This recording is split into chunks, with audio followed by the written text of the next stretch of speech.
Dora Raymaker is an assistant research professor at Portland State University in Oregon. Autistic herself, she's one of the very few researchers into the phenomenon of autistic burnout. So Dora, for the benefit of anybody who doesn't know, can you outline what autistic burnout is and how it's experienced by somebody who goes through it? Yeah, so autistic burnout is an issue that's been a really big part of discussion among autistic adults in the community for many years. And it gives people a lot of distress, and they report it leading to really bad outcomes like lost work, lost independence, and even suicidal behavior. But it hasn't really been researched. So the Academic Autism Spectrum Partnership in Research and Education, ASPIRE, which is my research group that I co-direct, we did some research and we came up with this as a definition. So the definition that we came up with is autistic burnout is a syndrome conceptualized as resulting from chronic life stress and a mismatch of expectations and abilities without adequate supports. And it's characterized by a pervasive long-term, and by that I mean typically 3 or more months of exhaustion, loss of function, and reduced tolerance to stimulus. And I'll talk more about how we came up with that definition and how people are experiencing it as we go along. So it's really, I guess, for the person who's experiencing it, it feels very much like all their energy is depleted. They can't carry on with what they were doing previously. Would that be a fair summary? Yes. So tell us about the research itself. Yes. Excuse me. So well, the research, it was a qualitative study. So it was looking at people's stories and experiences, their words. We did 10 interviews with autistic adults in the United States from a relatively wide demographic backgrounds and all, different geographies, who had self-identified as having experienced autistic burnout. And we didn't define it because we wanted people to define it for us. So that we just said autistic burnout. And then we also included 9 interviews from a skilled employment project where people had brought it up spontaneously. And then we also examined 19 public internet sources because, like I say, the community has been talking about this for years. This is not some new thing that's just happened. And we recruited people. It was a US-based study. We publicized on social media. We did word of mouth, and we used community connections. People talk to their support groups, that kind of thing.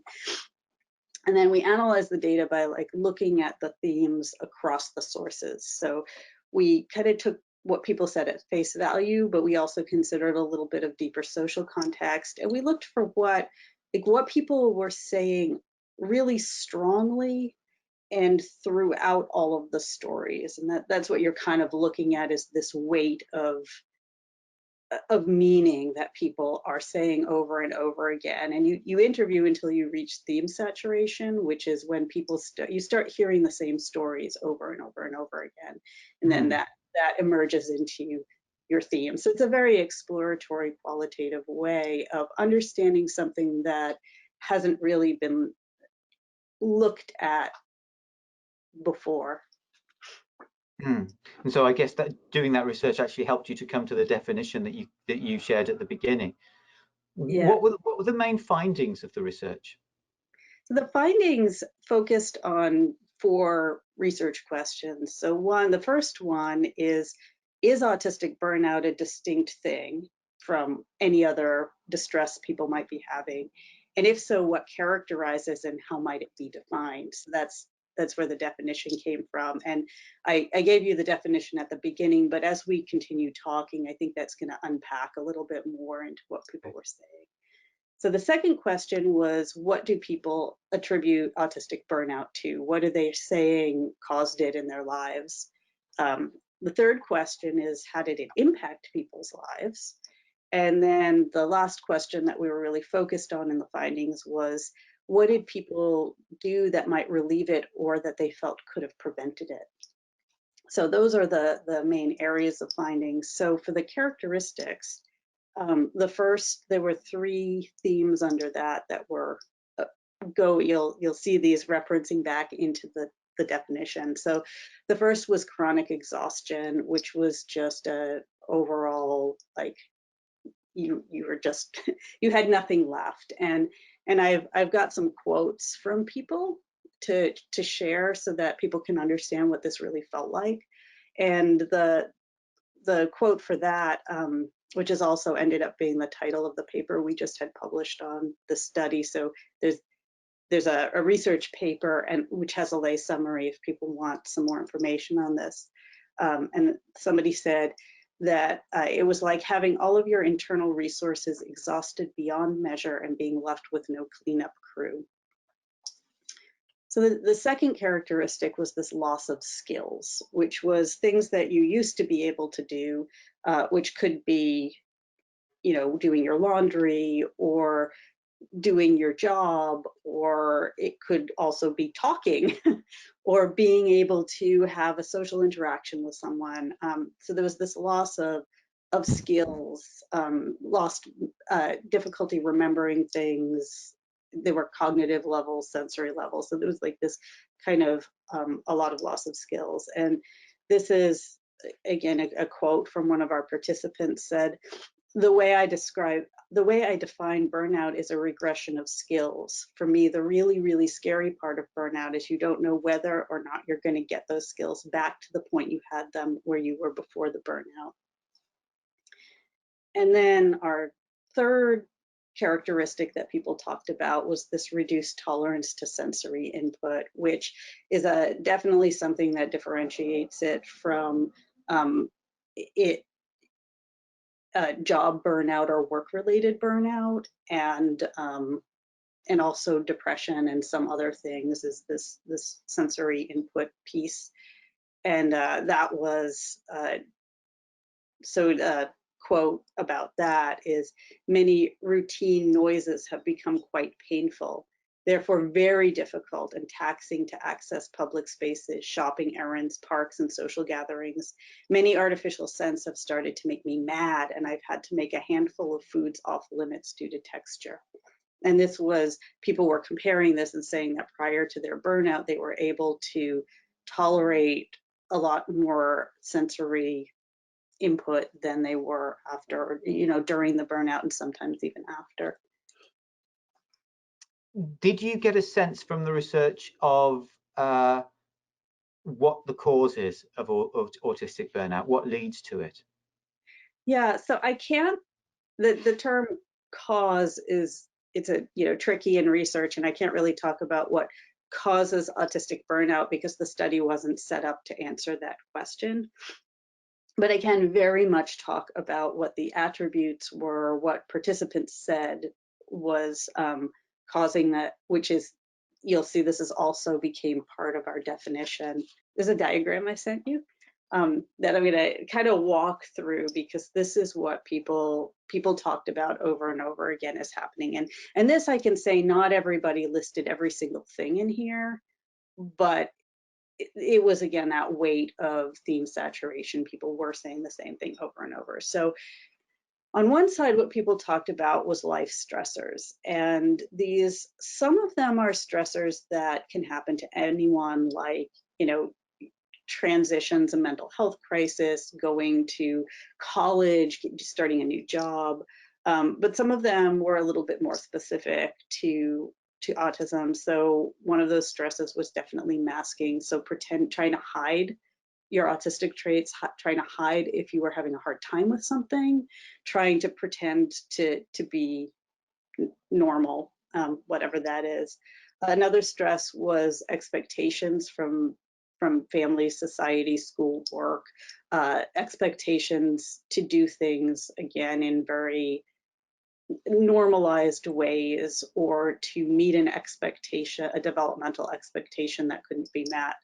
And then there was disability management. So we use that term to talk about the functional impairments or functional issues of like just having to manage the fact that you can't do the things that the world was set up to do, right? So I come from a very socioeconomic psychological model of disability, where disability occurs because there's a mismatch between Yes. a person and their environment. So what's going on here is you're having to manage living in this world that isn't set up to accommodate your functional needs. So all of that is creating this constant, like, cumulative load on what you're having to deal with every day. And then on the other side is a whole bunch of barriers to getting support for that. So one of the really big important things that came out of this was that being gaslit or dismissed was a huge part of it. People would say, you know, I'm really struggling here. I can't do this. I can't keep up. I need a break. And people just saying, oh, no, you know, everybody feels that way, or, well, you're just being lazy, or, you know, those types of things are really made it difficult for people to take a break or to take the time they needed to relieve some of those pressures. There was also, you know, because we're marginalized a lot in society, there's a lot of history of abuse and the types of things that can make it really hard for people to have good boundaries or to feel like they can speak up for themselves because they've been crushed so many times. So there were also people who were afraid to speak up. I can't tell my boss I need a break or I'll get fired. I can't, you know, tell my parents because they just get mad at me. Or people had never really learned those skills. There was the inability to take a break, and then sort of a lack of external resources or support or services, like needing somebody to come in and just clean up the house, but you can't access that service because you're not considered disabled enough, those types of things. So that's like the inability to obtain relief. So you've got this huge load that's building, and then every avenue in trying to relieve that load starts getting cut off. And at that point, the world's expectations completely outweigh your ability to ever meet them. And the result was the autistic burnout. And that's what people talk to us about. It makes sense. And I guess I'm wondering, did you detect any particular groups were more susceptible? I'm thinking particularly of maybe people who aren't or haven't been diagnosed as autistic until later in their life, because they will have been less able to have a sense that it would be a good idea to slow down because they don't know that they're autistic, and they think, well, I just need to try harder and match what other people are doing. So some people did say that they felt an earlier diagnosis would have provided them with self-understanding and the ability to get disability accommodations to help avoid it. But there really were also a number of people in our study who had been diagnosed as children, and they had the same experiences of burnout. So I think my guess on that is that those dynamics that I described for how this happens can occur whether one has a diagnosis or not. Although there are some tools a diagnosis could help with, I think more research would have to be done to really understand those differences.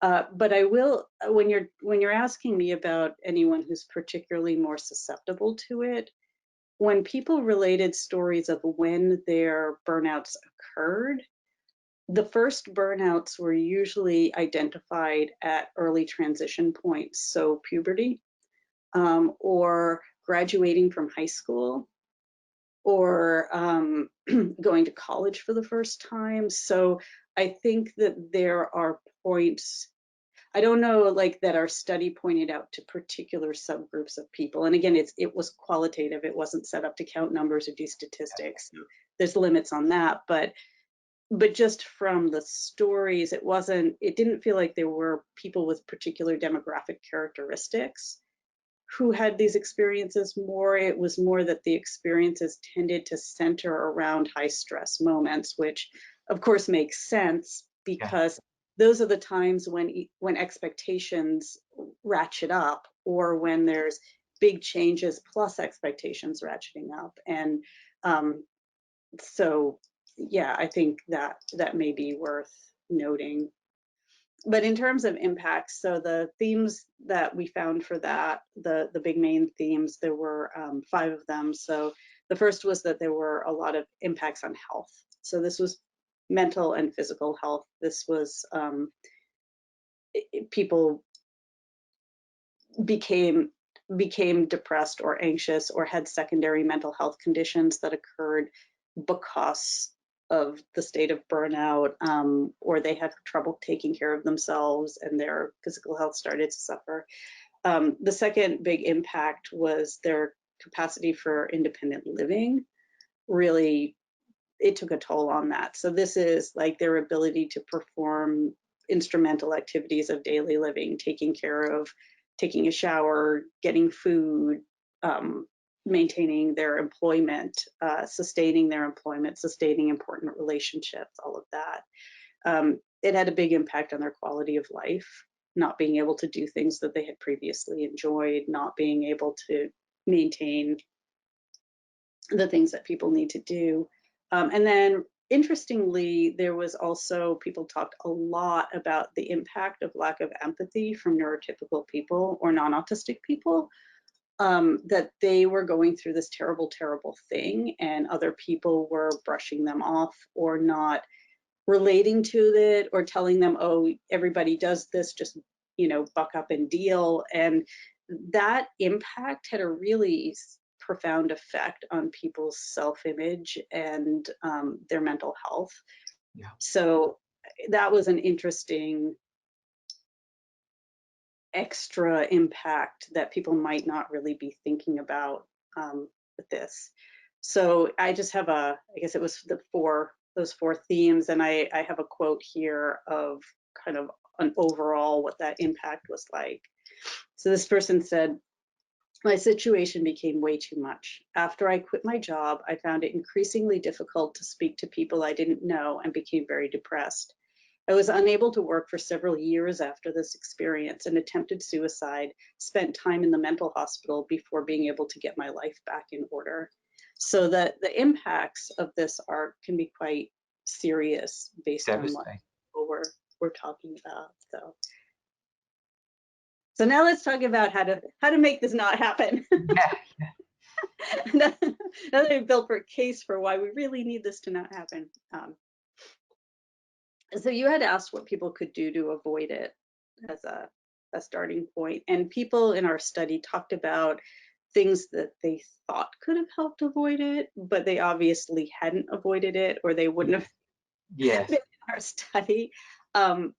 But many of those things were actually the same things that people said helped them recover from it. So Okay. maybe we can talk a little bit about that. The first big theme in that is around acceptance and social support. So people talked about getting individual one-on-one support from other people.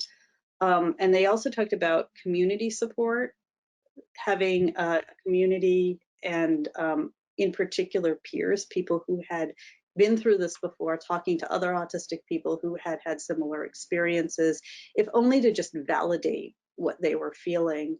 But that individual support and community support was also, it was very centered around acceptance, like not making people feel bad for being in this state or for not being able to do something or for not being able to do something in a seemingly neurotypical way. So there was a big kind of support and acceptance from, in a social sense.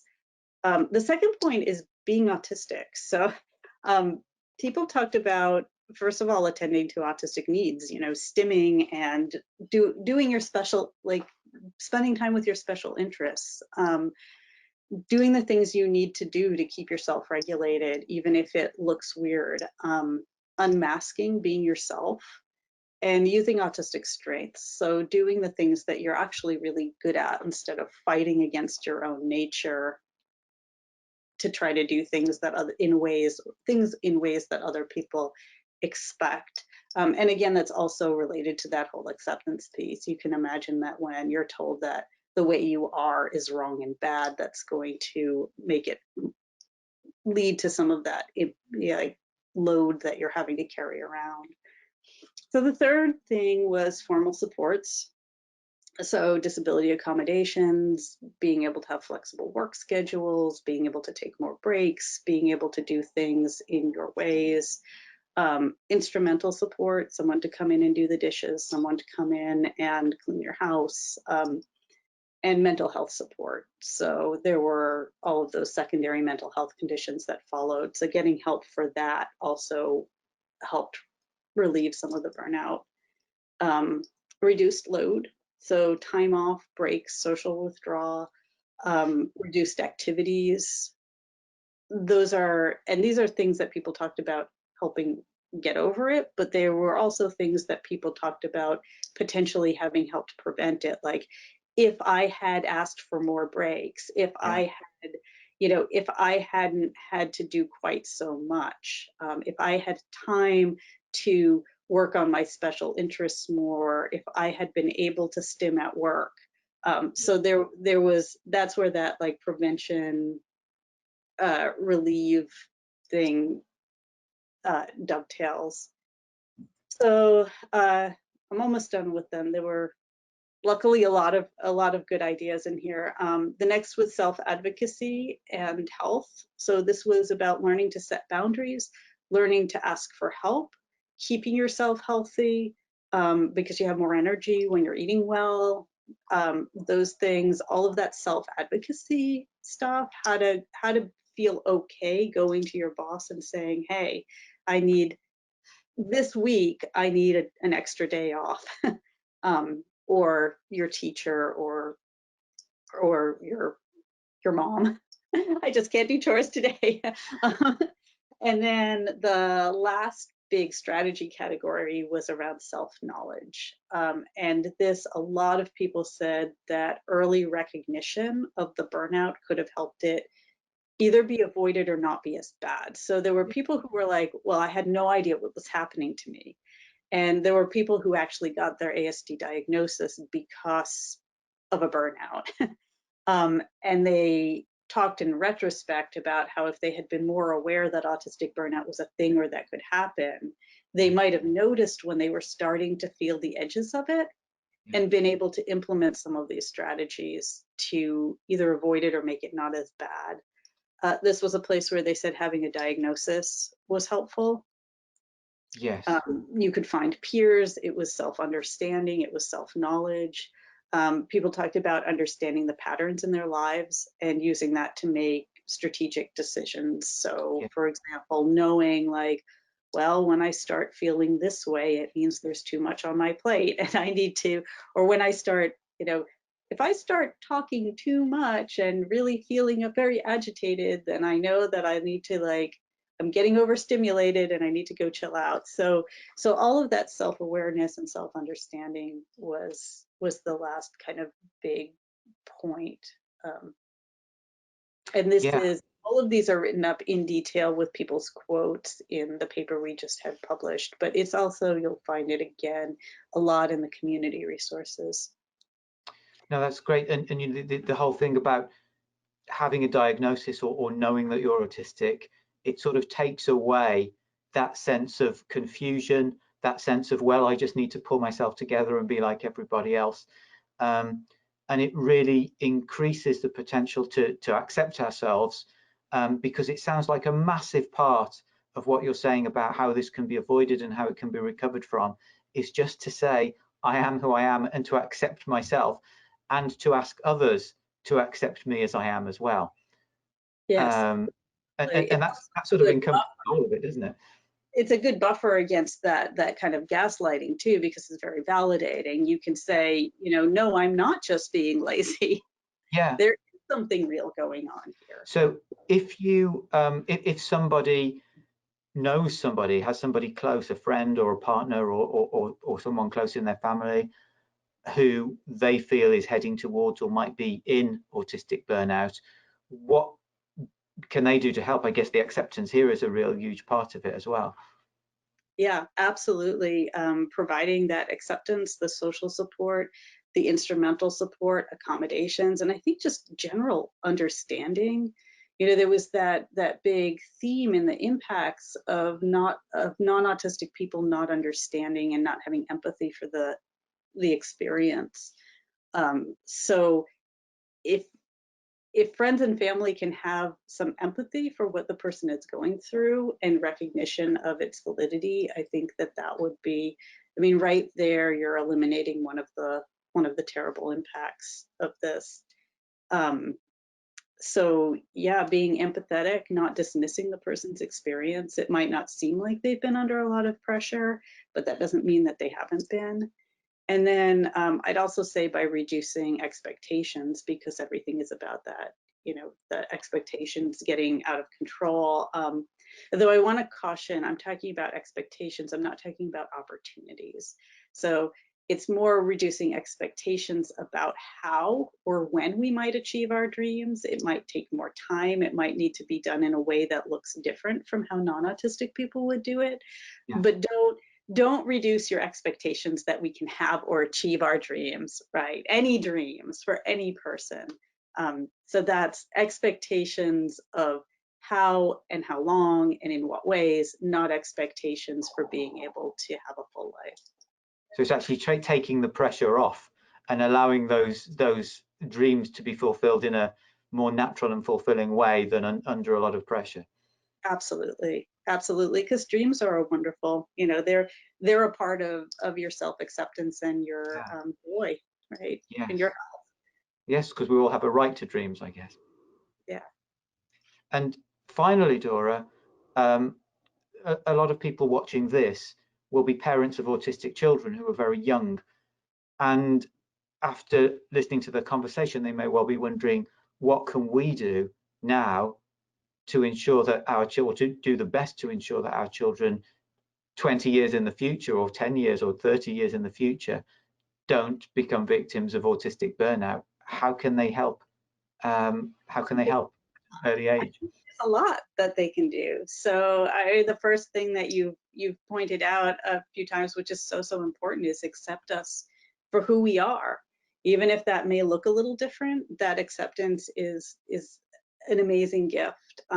Let us do things that in the ways that work well for us, use our natural abilities, help fight ableism and autism stigma, and work for disability justice, or whatever term you prefer, in the community, because if others accept us and are accommodating as well, then that's that community support, community acceptance and support. So parents can also work on the people around them. Help us understand ourselves, right? That self-understanding piece was so important. And as parents, you're helping your children to understand themselves too. Help us understand what works for us and what doesn't work for us, not how it should work for non-autistic people or how it should look normal, but like to really understand how we get a result. How do we get an outcome that is worthwhile, that doesn't have so much, I guess, overhead to it.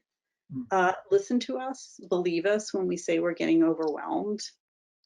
And then finally, I just, what you're going to do anyway, which is love us and give us a strong, give us a strong foundation of, sense of self and self-esteem to deal with it when the rest of the world starts to push back, so that we have those self-advocacy skills and the ability to ask for help and the ability to set boundaries as we get older, and you're not around to help us do that.